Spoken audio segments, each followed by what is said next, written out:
Attention, you're listening to The Todd Huff Show, America's home for conservative, not bitter talk and education. Be advised, the content of this program has been documented to prevent and even cure liberalism, and listening may cause you to lean to the right.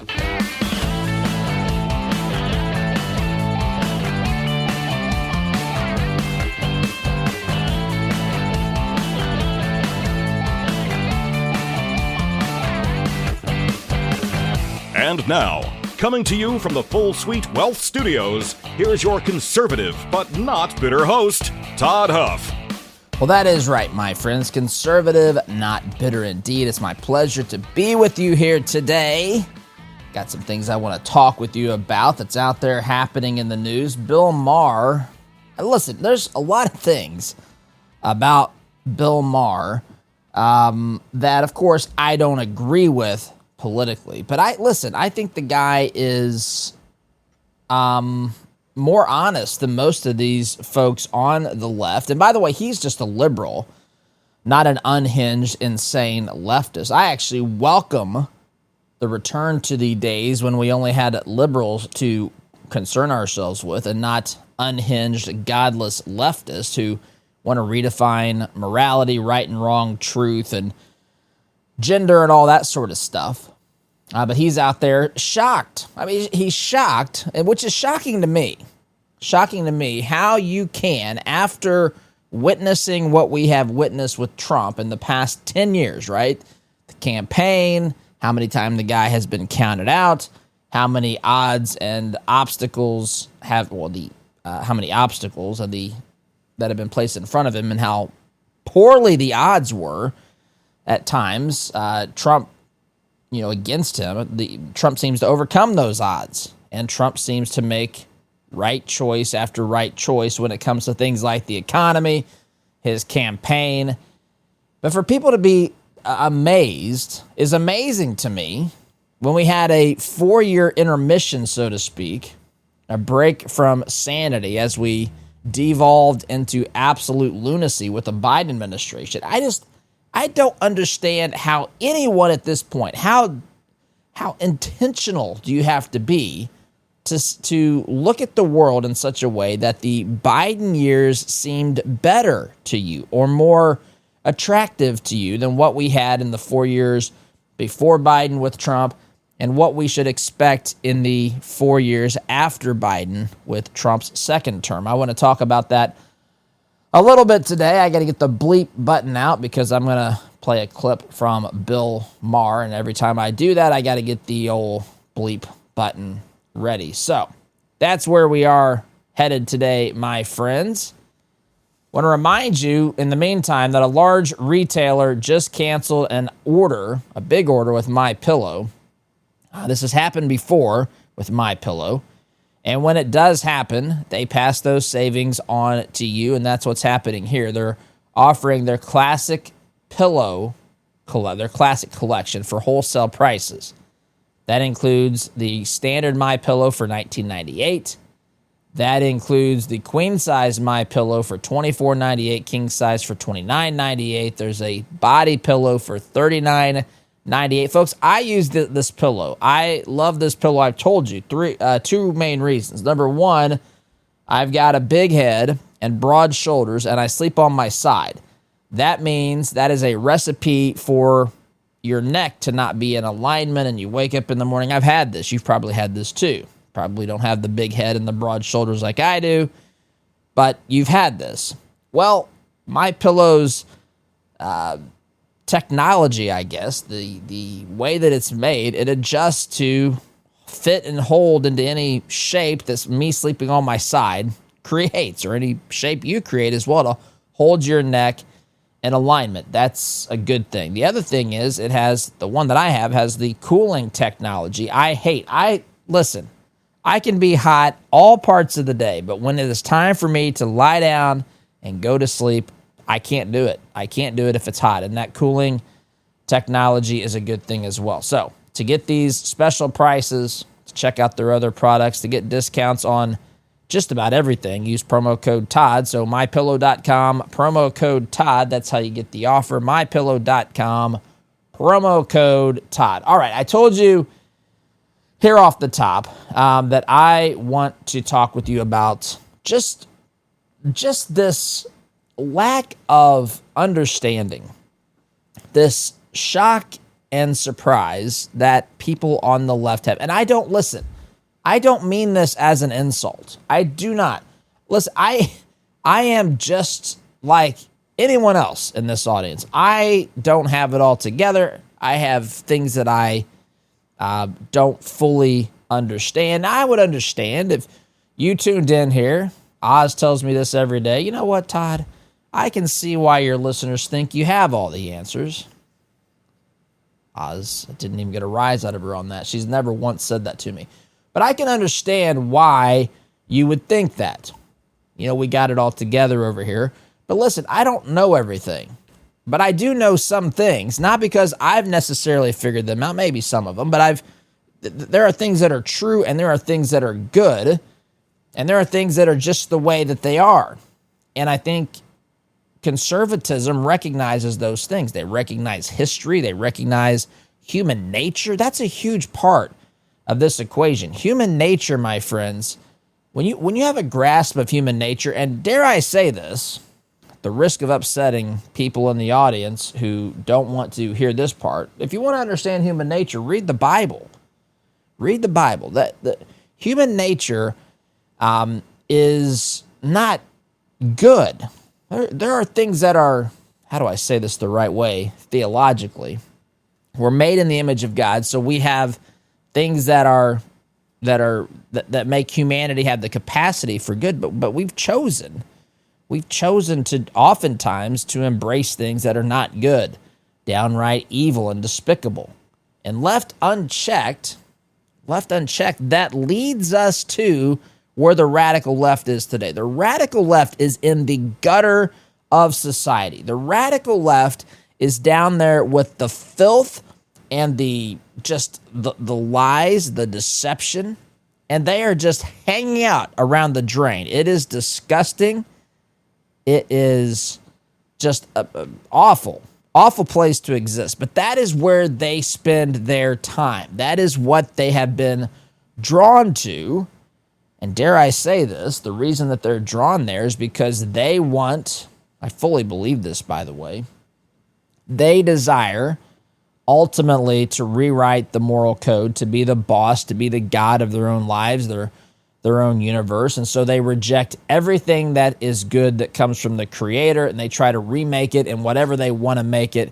And they also want to make it in such a way so that they attract other people who also want to reject that Creator, to where they can tell one another, we'll tell you that what you're doing is good.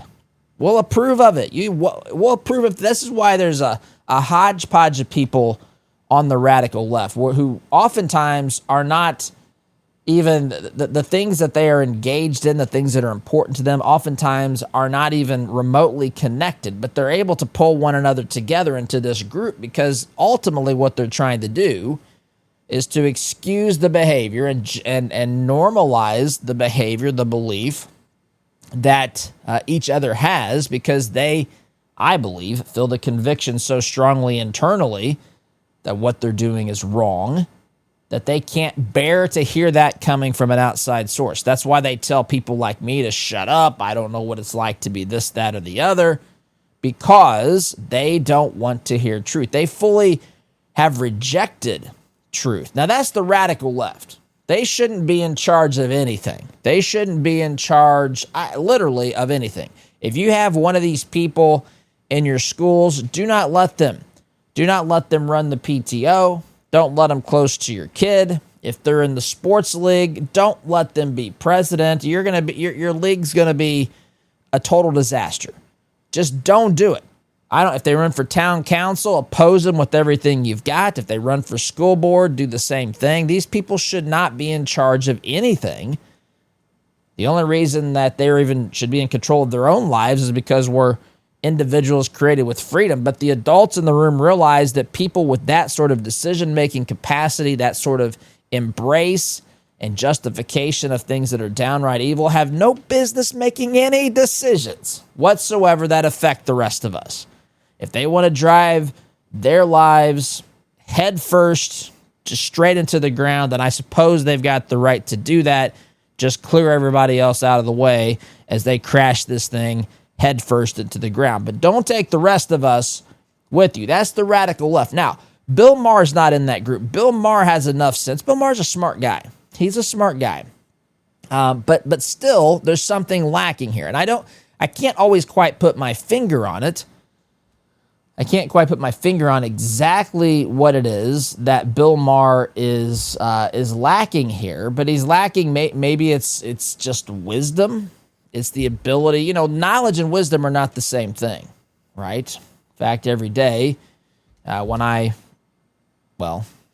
pray, I would say I ask for knowledge, understanding, and wisdom.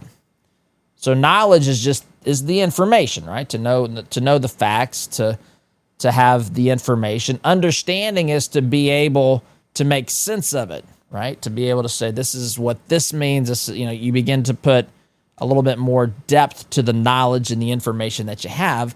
And then lastly is wisdom, which, of course, I'm inclined to say is the most important part of the process, because that's the practical side. That's where the rubber meets the road. That's when you know when to put into action the things that you've learned. It's knowing when to speak and when to remain silent. It's knowing how to handle a particularly delicate situation. It's knowing how to apply all that knowledge and all that understanding to the circumstances at hand. And that is where a lot of people, I think, just miss the boat. They think education is about learning facts and figures. It's like, they believe education is this pursuit of just becoming an encyclopedia where you have a bunch of information in your brain and you know how to recite it. But that is fine to a point. But my, oh my, that's just one element of what it means to learn and truly understand. It's just one phase of the process. That's why so many people, listen, when I was in college, I remember, there would be people that crammed for the test. They learned what answer to put in each blank that would be on the test, or whatever, the Scantron test or the essay test. They knew what the professor wanted to hear, wanted you to say in these particular, in response to these questions, and they learned it from that perspective. What does the professor want me to say here? But see, that's not real learning. That's learning how to pass a test.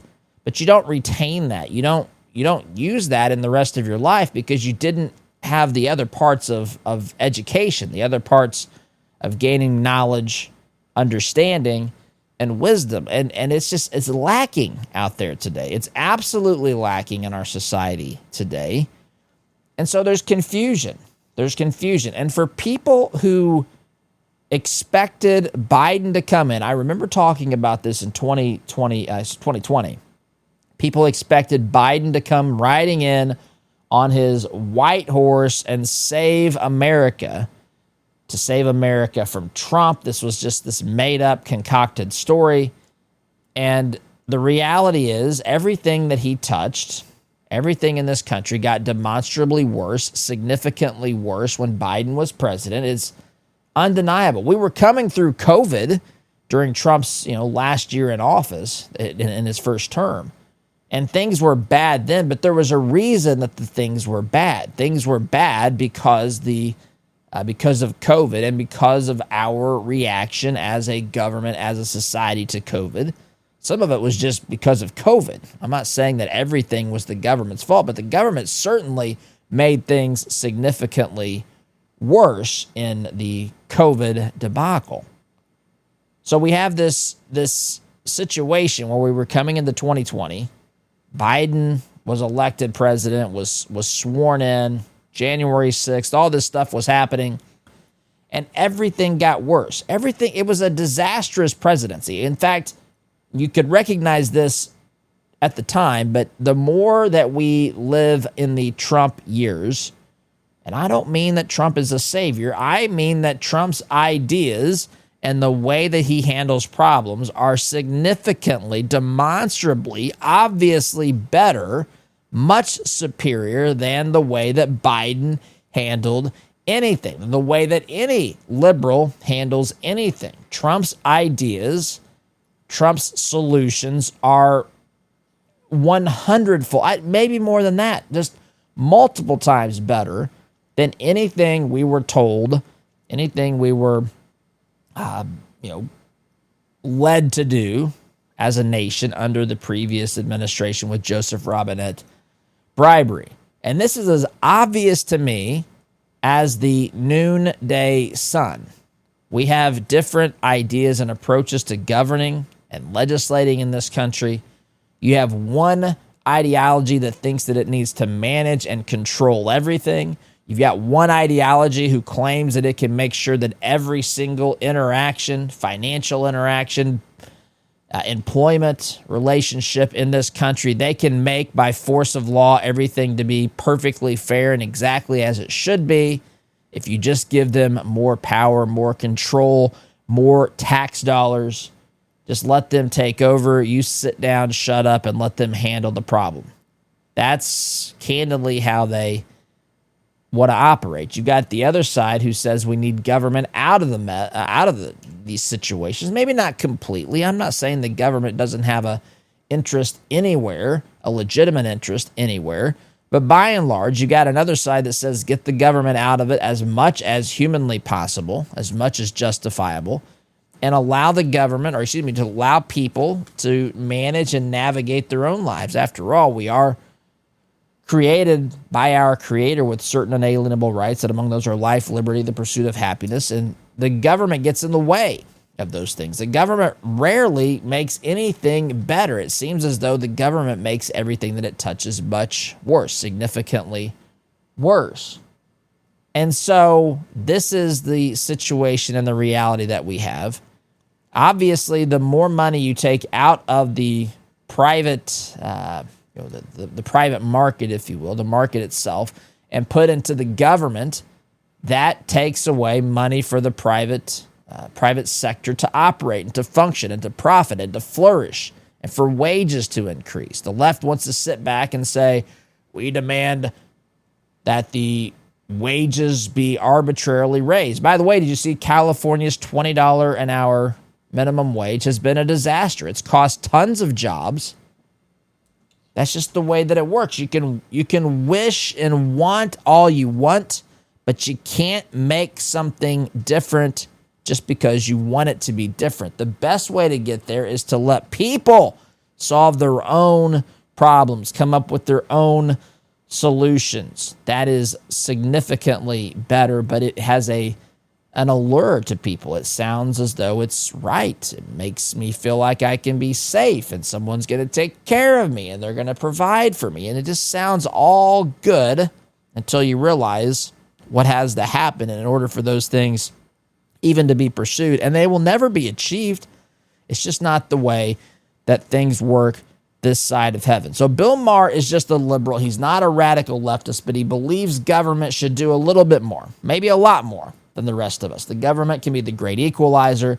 The government can make sure that all people are paid fairly all the time, putting people into categories and buckets. I don't think Bill Maher likes identity politics, but that's a part of this as well, segmenting and sifting society and putting people in groups and treating one group one way and the government treating another group the other to try to rectify something that had happened in the past. Or it's just bonkers to somebody like me. Just get out of the way, and let's just see what we can actually achieve when you step aside and do the things that you're constitutionally supposed to do instead of just what you have wishes to do by messing with every element of government to try to control the lives of people and to create your little utopia that never seems to come to be.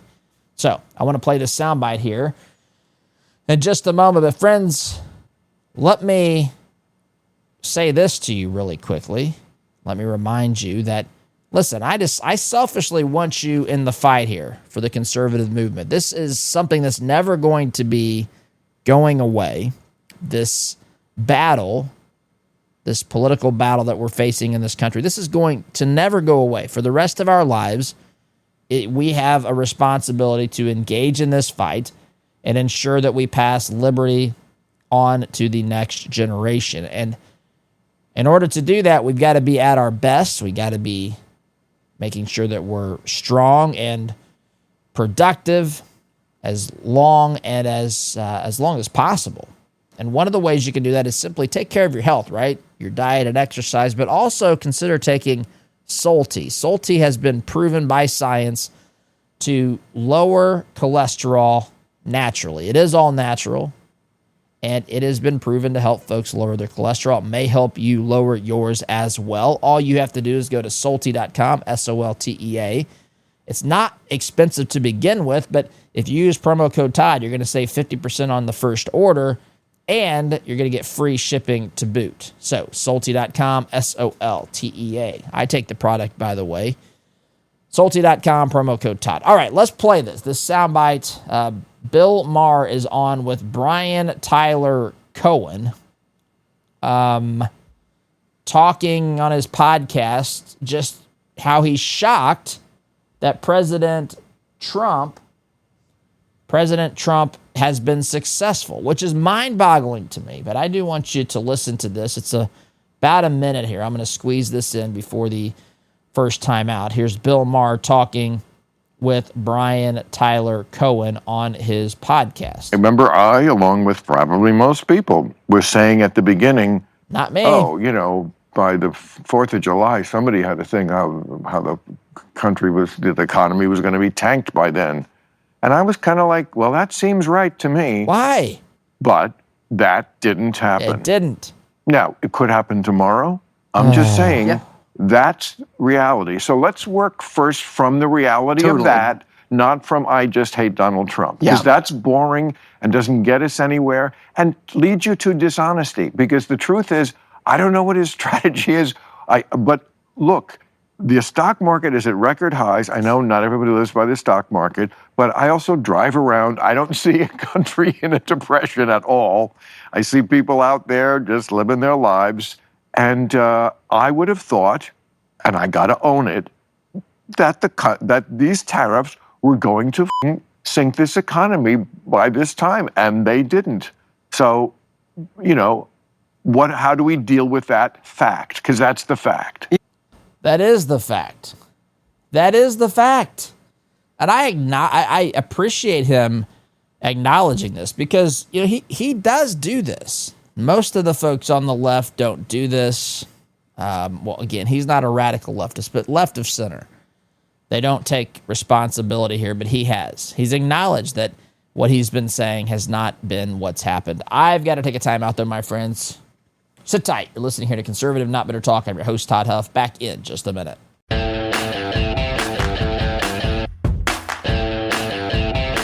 Welcome back, my friends. Allergies are in full swing today. I don't exactly know what's going on here, but got the itchy eyes and some sniffling here. So if you hear me sound a little funny, it's just because of allergies. So my apologies if that's the case. But when we left off, we had played a soundbite from Bill Maher, who, again, I give credit to Bill Maher. Bill Maher acknowledges that he is incorrect, that he has been incorrect. He said that like most people, he said. Now, that I pause at that. Who is Bill Maher listening to? If he thinks that most people thought the economy was going to be tanked by July 4th. Who are most people? Most people who are self-appointed experts, most people who are liberals or leftists or Trump haters, most people who are cheering for things to go poorly with Trump as president because they hate Trump so badly. I mean, I don't know who most people are. By the way, quick little side note, I remember when Obama became president, Rush Limbaugh was asked, I forget by which publication, the New York Times, the Washington Post, someone like that, to write 400-word piece for their publication about his thoughts about Obama being president. And Rush said, I don't need 400, I need 4. I hope he fails. Now, that was a shock to people. in a sense, for people, again, who don't understand Rush or conservatism, but Rush wasn't wanting him to fail as an American president. Rush wasn't cheering for his nation for our nation to fail. But Rush was actually cheering for our nation to succeed because he knew if Obama's agenda was implemented, that would be the cause of failure for this great nation.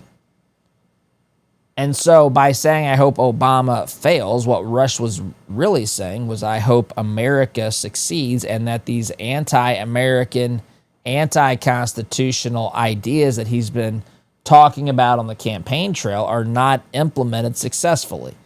Now, if the left really thinks that about Trump, okay, but the left wants Trump to fail at everything. Even, listen, they want it to hurt average people because they want people not to vote for Trump or for people like Trump, which who knows who that's going to be. Is it going to be J.D. Vance in 2028? Is it going to be Marco Rubio? Is it going to be someone else? Is there going to be a big primary? I don't know.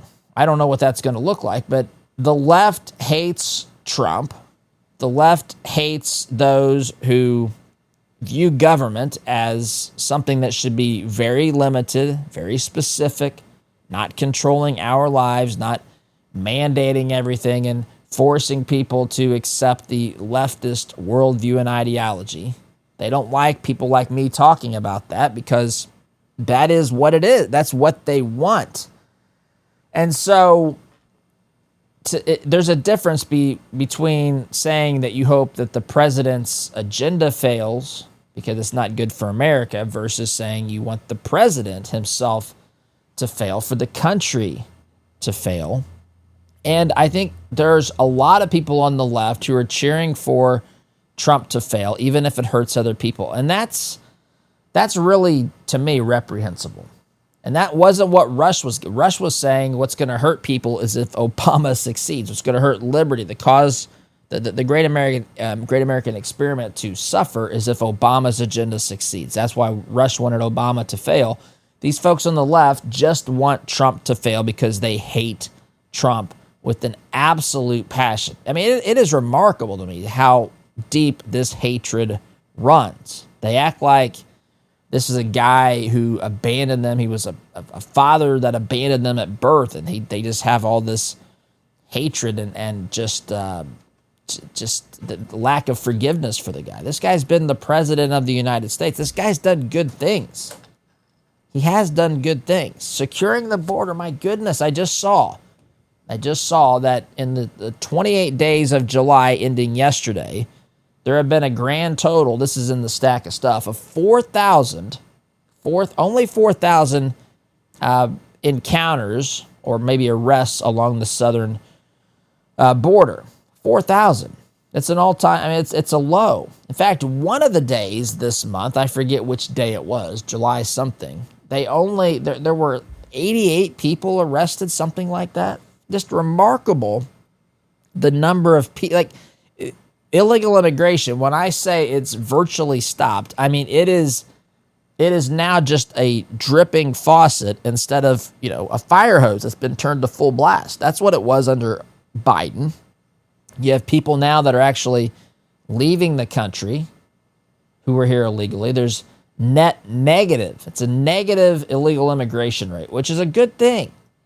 Not because I hate people who are different from me. Let's just assume I'm only talking about people who are white who are leaving. Their color makes no difference to me. What matters is that we're a country of law and order, that we're a country that is controlling the amounts of money that we're spending and trying to rein that stuff in. And part of that comes by making sure that we're not spending money on people who aren't even supposed to be here. We don't have any problem in this country with legal immigration. In fact, we're the most generous country on earth when it comes to that. But you got to go through the process the right way. You can't just expect, you're not entitled to this. This entitlement mentality, of people who think they can sneak in this country, but also people who live here, who think that other taxpayers owe them. This is not the way that this country was set up. And I know that well, there might be a couple of exceptions of people tuning in here that think differently, but you don't think that way. And that's why you're part of the solution for this country and not part of the problem. Anyway, for Bill Maher to admit this, I give him kudos, as we say. But I will say this. I still don't understand, after all of this time, after Trump's first, again, I'll go back 10 years to when he came down the escalator. I do not understand how anyone who pays attention, unless you're just filling your brain with information from the naysayers and from the haters, I don't understand how you can say that what Trump is, that you expected Trump to make things worse than they were under President Biden.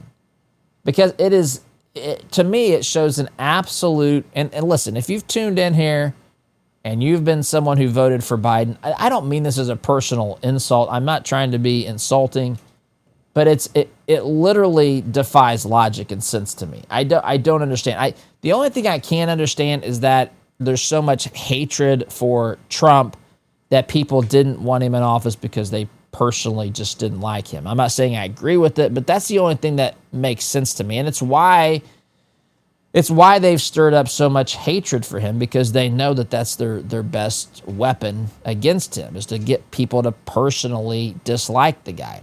But if you look at what he's done, if you looked at what he's accomplished, Bill Maher mentioned the stock market was at all-time highs.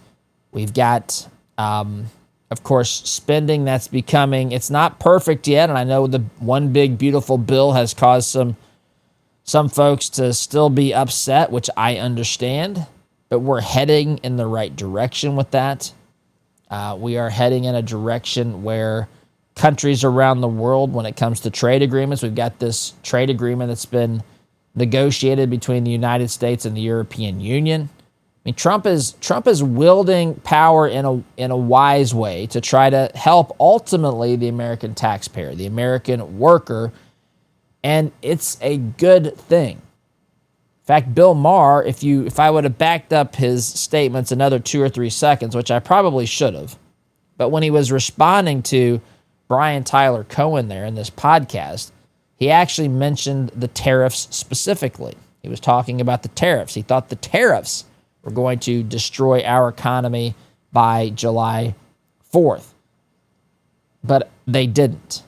They didn't. In fact, they're bringing in other revenue for our government, sizable revenue. In fact, I heard Trump being asked the other day, are the tariffs large enough to where the American people, the American taxpayer, might see some of that coming back in the form of a rebate? And Trump indicated that that's possible. Who knows what will happen here?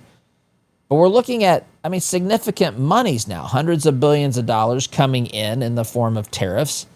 And in spite of what people say, in spite of what they're claiming, there's no indication to suggest that this has impacted prices yet. There's no inflationary results from the tariffs. So Trump was right on that. So, got to pause and take a quick time out. Friends, if you are looking to put your logo, if you're at a business, if you're looking to put your logo on almost anything, this can be hats, shirts, pins, trade show banners, trade show booths, promotional products, you name it. If you're looking to put your logo on an item, check out Red, White, and Brand. That's our division here at the Todd Huff Show. RedWhiteandBrand.com. Promo code Todd will save you 10%. And if you place an order online, you will get free shipping as well. RedWhiteandBrand.com. Promo code Todd. Quick timeout for me, my friends. Back here in just a minute. Welcome back, my friends. Final segment here. I just want to tie up some loose ends. I mentioned a couple things I want to talk about really briefly, and there's another thing that I just want to tell you about.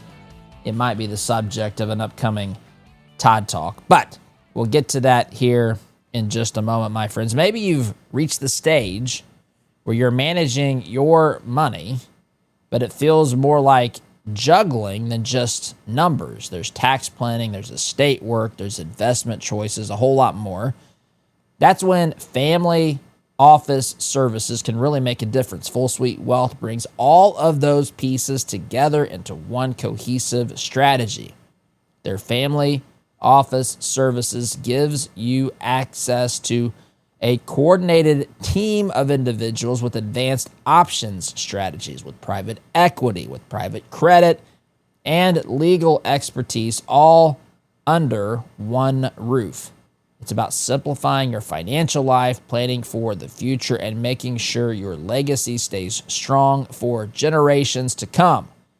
Are you ready for the next level of support? If so, check out fullsuitewealth.com. That's fullsuitewealth.com. Build your legacy, secure your future. All right, so I told you I had a couple of loose ends to type. I mentioned this during the program, so I'm just going to give you a little bit more context.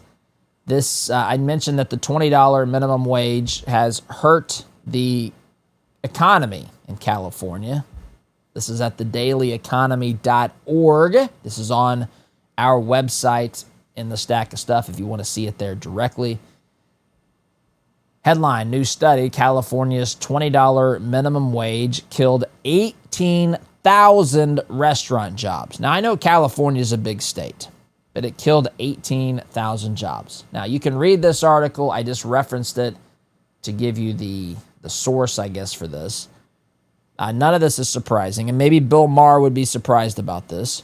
But here's the thing, just really quickly. I was thinking about this as I was coming onto the program today. It's one of the things I wanted to get to. I can't talk about it as much as I want, but here's the problem. I'm actually a guy, this may shock some. I actually am a guy that thinks the minimum wage is a total it's unnecessary.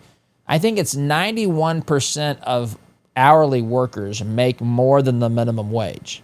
People act as though companies only pay their employees the minimum amount to get by. Now, a company is trying to pay its employee the least amount to get what they need, just like the worker is trying to get the highest amount of dollars to perform the tasks and the job responsibilities they're being hired for. That's called negotiation.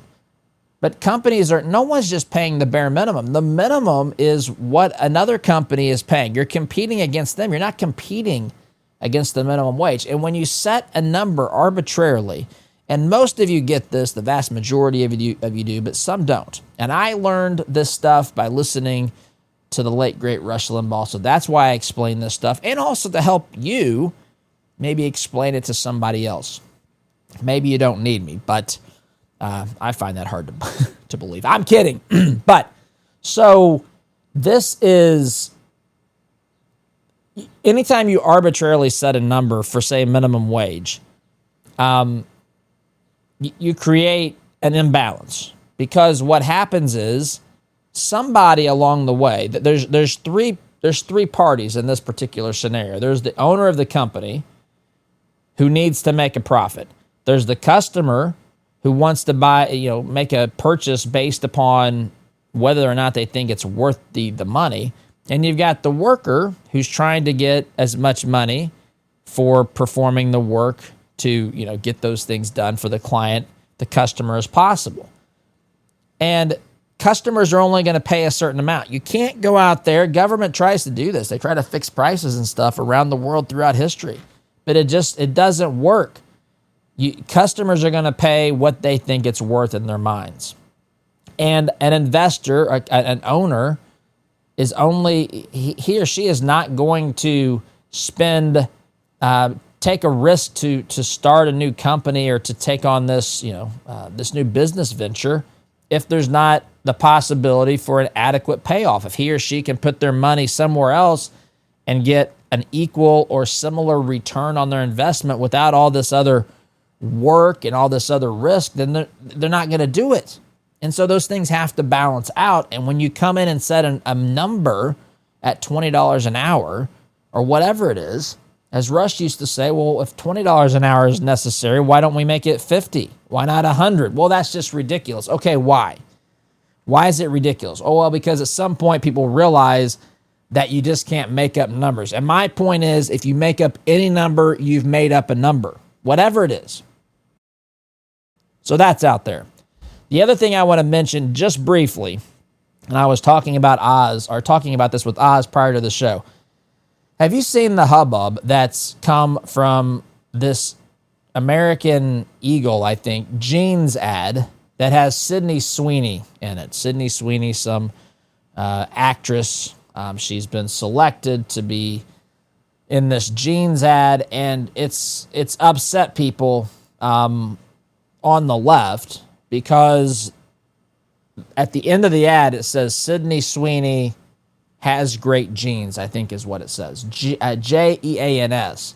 But of course it has a double meaning because they're saying she's an attractive young actress.